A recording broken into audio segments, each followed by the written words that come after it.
వాళ్ళు ఈ ప్రయాగ పుణ్యక్షేత్రానికి మరింత శోభను చేకూరుస్తాయి. ప్రయాగ తీర్థక్షేత్రం అలహాబాదు పట్టణ అంతర్భాగంగా ఉంటుంది. అలహాబాదును ఇలహాబాద్ అని కూడా అంటారు. ఇది ఒకప్పటి ప్రతిష్టానపురం. పురాణాల ప్రకారం మనువు యొక్క పుత్రిక ఇలాపుత్రుడైన పురూరవుడు తదితర చంద్రవంశజుల రాజధాని ప్రతిష్టానపురం.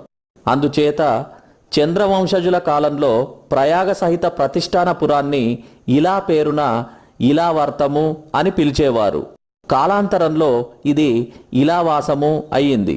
తరువాత మొఘల్ చక్రవర్తి అక్బర్ ఈ ఇలావాసాన్ని అల్లా హవాస్ అని మార్చాడని చరిత్రకారుడు అబుల్ ఫజల్ రాశాడు.